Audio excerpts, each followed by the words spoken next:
ये लाइट का एक क्वेश्चन है जिसमें दिया हुआ है कि an object 4 centimetre in height is placed at 15 centimetre in front of a concave mirror of a focal length 10 centimetre. अब किसी भी न्यूमेरिकल का अगर हम बात करते हैं तो न्यूमेरिकल्स में सबसे पहले आपको देखना होता है कि वो क्या है, लेंस है या मिरर है। चैप्टर लाइट से ये क्वेश्चन है, तो हमें पता चल गया कि कॉनकेव मिरर है। तो कॉनकेव मिरर, आपको पता है कि कॉनकेव मिरर का डायग्राम इस तरह से होता है। ऑब्जेक्ट कभी भी आप अगर न्यूमेरिकल सॉल्व कर रहे हो तो ऑब्जेक्ट को हमेशा आप लेफ्ट साइड रखोगे, object always placed in the left side, और पॉलिश्ड हमेशा राइट साइड होगा, क्योंकि हम लोग ये मिरर कर रहे हैं तो मिरर के अपोजिट साइड में पॉलिश्ड होता है यानी पेंट होता है। अब यहाँ पर हमारा फोकल लेंथ होगा, यहाँ पर सेंटर ऑफ कर्वेचर होगा। सेंटर ऑफ कर्वेचर को ही 2f भी कहा जाता है। अब आगे देखते हैं हम लोग क्या दिया है। ऑब्जेक्ट 4 सेंटीमीटर हाइट, यानी h height of object,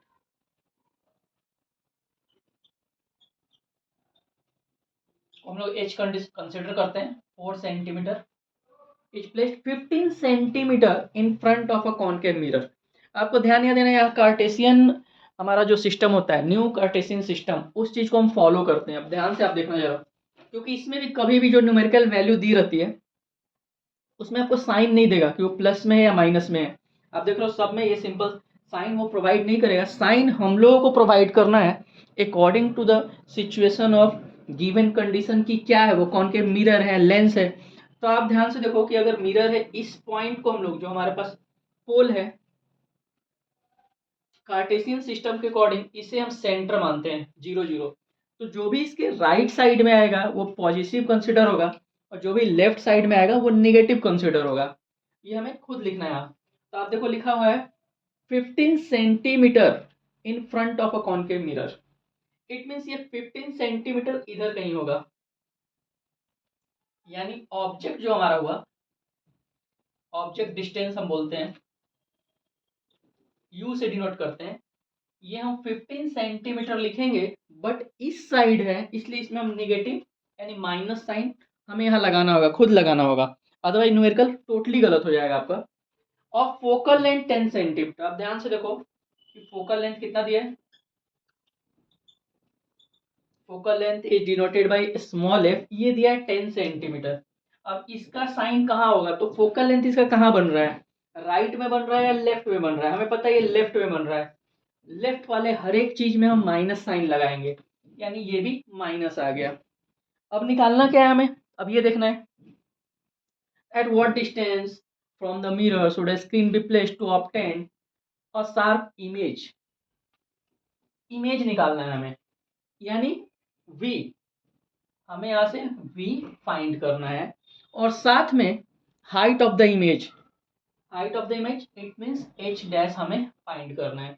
object distance को मैंने h कंसिडर किया है, और इमेज जो हाइट ऑफ ऑब्जेक्ट को हमने h कंसिडर किया है, और हाइट ऑफ इमेज को h डैश कंसिडर करेंगे। कहीं कहीं h1 और h2 भी कंसिडर किया रहता है। सिंपली हम लोग मिरर फॉर्मूला यहाँ पर अप्लाई करेंगे। इतना कंडीशन आप देख लिया। मिरर फॉर्मूला क्या होता है, 1/v plus 1/u equal to 1/f। ये मिरर फॉर्मूला है। Put up the value, 1/v हमें फाइंड करना है, प्लस 1/u कितना है -15, और फोकल लेंथ कितना है -10। It means 1/v minus 1/15 equals to -1/10। अब सिंपली हमें यहाँ से v की वैल्यू फाइंड करनी है। तो हम लोग v की वैल्यू अब देखते हैं।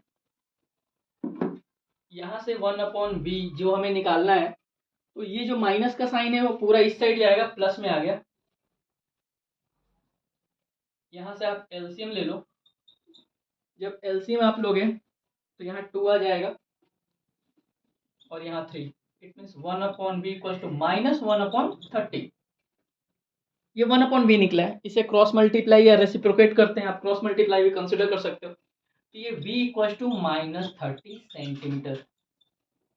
हमारे एक वैल्यू तो कैलकुलेट हो चुका है, यानी हमारा जो ये पूछा था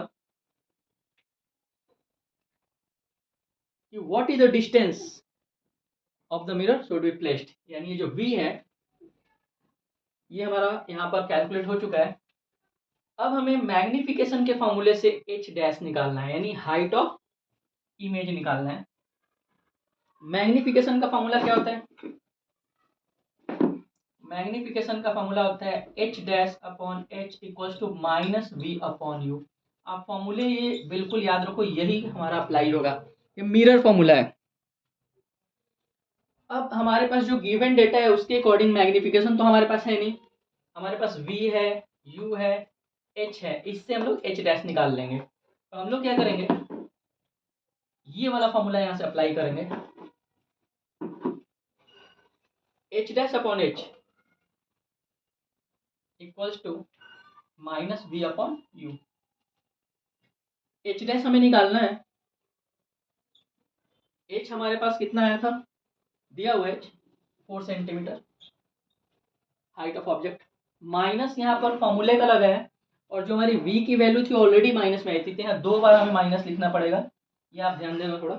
और u हमारे पास कितना था, u हमारे पास -15, ये एक माइनस आप यहाँ से कैंसिल कर सकते हो, तो हमारे पास आया h dash upon 4 equals to 15 टू जा -2, यानी h डैश की जो वैल्यू है -2 मल्टीप्लाई 4 यानी -8 सेंटीमीटर h डैश। ये हमारा दोनों आंसर निकल गया फाइनल। अब एक और चीज़ कि हमें इमेज भी शो करना होता है, यानी जो डायग्राम बना रहे हैं उसे डायग्राम बताओ आपकी किस तरह से बना। आप ध्यान से देखो, क्यों मैं बता रहा हूँ आपको कि डायग्राम कैसे बनाएंगे।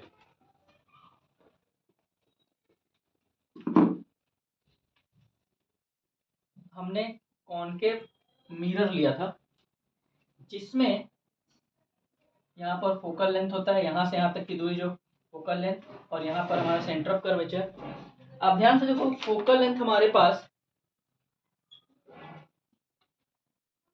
10 सेंटीमीटर माइनस में था, ये दोनों वैल्यू हमेशा इक्वल होता है, यानी ये 10 है, इट मीन्स ये भी 10 है।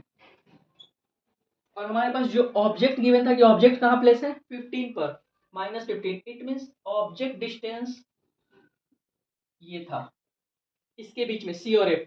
और अगर आप केस पढ़े होगे, इसका केस स्टडी कि हम लोग किस तरह से इसका फॉर्मेशन करते हैं इमेज का, जो भी ऑब्जेक्ट अगर सेंटर ऑफ कर्वेचर और फोकस के बीच में होता है तो उसका जो इमेज फॉर्म होता है लार्जर देन द ऑब्जेक्ट और behind the centre of curvature form होगा। तो आंसर आप वहीं से चेक कर सकते हो कि आपका कैलकुलेशन सही है गलत है। ये डिपेंड करता है कि आपको ये पूरे कॉनकेव के 6 केसेज आपको पता है कि नहीं। अगर इस 6 केसेज में कहीं डाउट है तो हमारे वीडियो में ऑलरेडी मैंने बना कर दिया आप लोगों के लिए, वो 6 केसेज एक बार देख लेना। अब आंसर चेक करते हैं, हमारा कहाँ आना चाहिए, 20 से पीछे आना चाहिए। तो हमारा जो v का आंसर था वो -30 था, माइनस शो करता है इस साइड। और h डैश आप देख रहे हो लार्जर होना चाहिए, तो हमारा h डैश कितना आया था, ये अगर 4 था तो ये 8 आया था। माइनस क्यों शो करता है, क्योंकि वो नीचे साइड बन रहा है इसलिए वो माइनस आता है। Thank you.